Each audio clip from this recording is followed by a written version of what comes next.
Morning students, online class में आपका स्वागत है।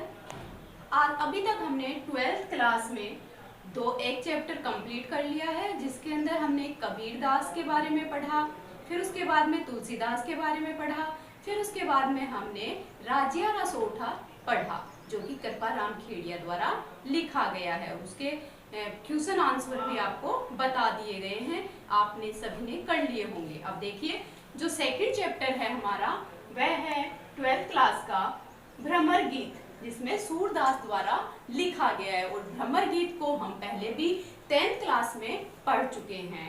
अब इसके बारे में देखिए, पहले कवि परिचय देखते हैं हम। कवि जीवन परिचय देखिए, सूरदास का जन्म दिल्ली के निकट रुणकता आगरा जो है उसी के पास में रुणकता जो गांव है वहां पर सन 1540 ईस्वी में हुआ था।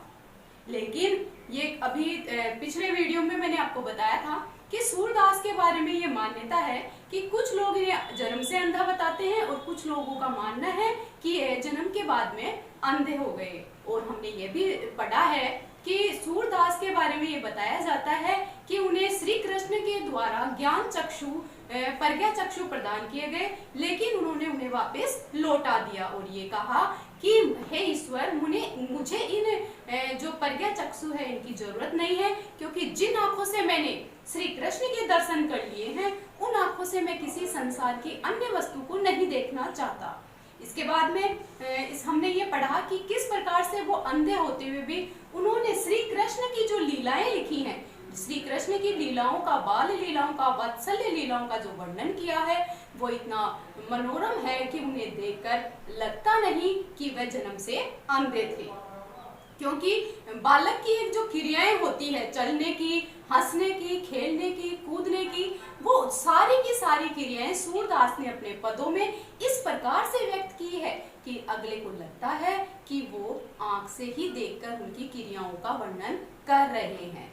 तो देखिए, सूरदास का इसमें बताया गया है कि उनका जन्म कब हुआ था और इनकी रचनाएं देखते हैं। पहले देखिए, जब ये वहां इनका जन्म हुआ और ये गऊ घाट पर आकर रहने लग गए तो उन्हें गऊ घाट पर इनके गुरु मिले, जिनका नाम था बल्लभाचार्य। बल्लभाचार्य ने इन्हें शिक्षा दीक्षा की और अष्टछाप कवियों में इनकी गिनती की गई। बल्लभाचार्य ने अष्टछाप संप्रदाय की रचना की थी, जिसमें सबसे प्रमुख सूरदास का नाम रखा गया था। और यह उस समय अष्टछाप में ये किया गया था कि एक मंदिर बनाया गया था जिसमें श्री कृष्ण की प्रतिमा स्थापित की गई और सभी जो यहाँ विद्वान लोग थे, कवि थे, उनको यहाँ पर अन्य अन्य कामों से संबोधित करके वहाँ रखा गया। और वह सब उन्हें अलग अलग काम दिए गए, कुछ भगवान को सुलाने का, जगाने का, उन्हें उनकी वहाँ साफ सफाई करने का, कुछ वहाँ पद की रचना करते थे।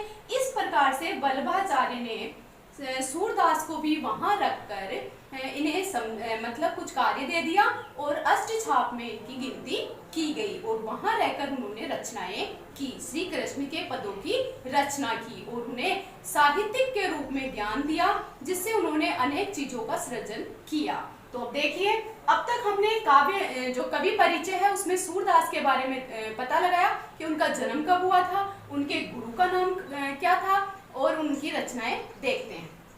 उनकी जो भाषा शैली है वह ब्रज भाषा से है। इनकी रचनाएं हैं सूरसागर, सूरसरावली, साहित्य लहरी। लेकिन इनकी रचनाओं में सर्वोपरि जो रचना है वह सूरसागर मानी गई है। तो देखिए, इसके बाद में हम इनकी जो रचना है सूरसागर, उसी से भ्रमर गीत लिया गया है, जिसके कुछ अंश आपके पाठ्यक्रम में सम्मिलित किए गए हैं, जिसे हम देखेंगे। तो अब देखिए, इनकी मृत्यु 1620 में हुई थी। ये था इनका जीवन परिचय। पहला पद है जिसमें आपको मैंने अभी बताया है कि भ्रमर गीत से लिया गया। तो भ्रमर गीत में क्या था? भ्रमर गीत में श्री कृष्ण मथुरा चले जाते हैं गोपियों को छोड़ के। जब वह मथुरा चले जाते हैं तो उसके बाद में गोपियां बड़ी उदास हो जाती है, खाना पीना छोड़ देती है, विरह वेदना से व्याकुल हो जाती है।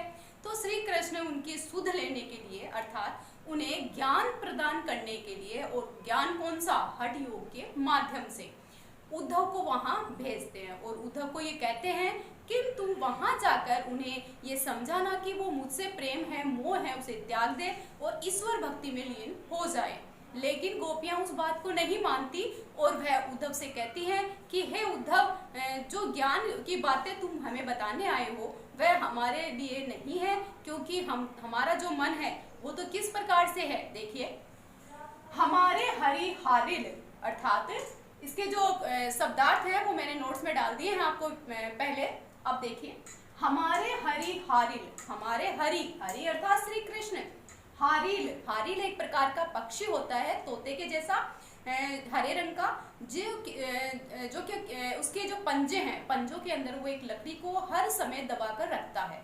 जब उड़ता है तो उसके साथ ही उड़ता है, जब बैठता है किसी टहनी पर तो भी उसे लेकर ही बैठता है, क्योंकि उसे उस टहनी से इतना लगाव और प्रेम होता है कि वह उसे नहीं छोड़ना चाहता। वो सोचता है कि मैं इसी टहनी के कारण उड़ सक रहा हूँ और किसी पेड़ पर बैठ सक रहा हूँ, इसीलिए ये बात हारिल पक्षी के लिए कही गई। हारिल की लकड़ी, लकड़ी अर्थात लकड़ी, मन बच करम नंदन सो उड़े दृढ़।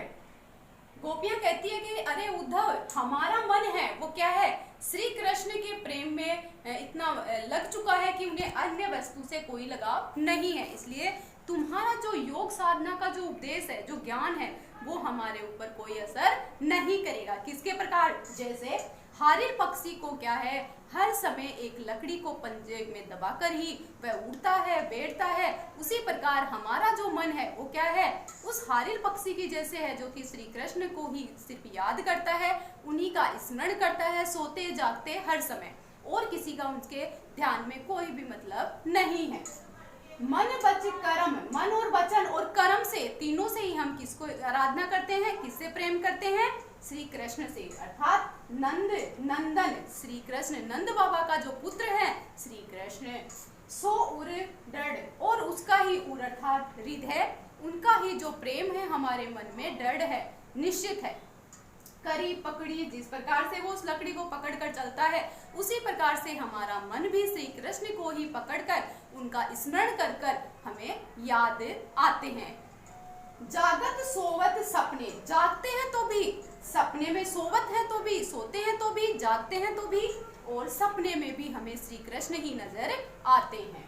सो दुख कान है, और हर समय हमारा मन श्री कृष्ण को ही पुकारता रहता है कि कान है अर्थात श्री कृष्ण, श्री कृष्ण। जकरी अर्थात पकड़ना, सुनते ही जोग लगत ऐसो अली जो, देखिए सुनते ही हमें ऐसा लगता है, जोग जो कि ये योग युक्ति की जो बातें हैं, जो साधना की बातें हैं, लगत ऐसो अली जो, जैसे कि ये कोई हमारे काम की नहीं है, ये है हमसे अलग है, इनसे हमारा कोई संपर्क नहीं है, क्योंकि हमारा मन श्री कृष्ण को ही याद करता है।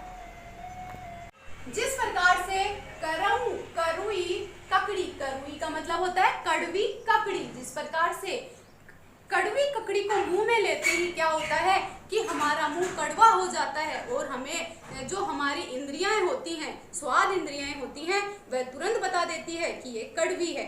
उसी प्रकार से योग साधना की बातें जो तुम बता रहे हो, उसे देखते ही, उसे सुनते ही हमारा मन उस ककड़ी की भांति हो जाता है। सो ही व्याधि हमें ले आए देखी, सो ही व्याधि अर्थात पीड़ा, कष्ट, दुख हमें ले आए देखी, सुनी न करी, जो व्याधि है, कष्ट है, वो किससे हमें अधिक हो रहा है, तुम्हारी बातें सुनकर उद्धव हमें ज्यादा पीड़ा हो रही है, अधिक कष्ट हो रहा है।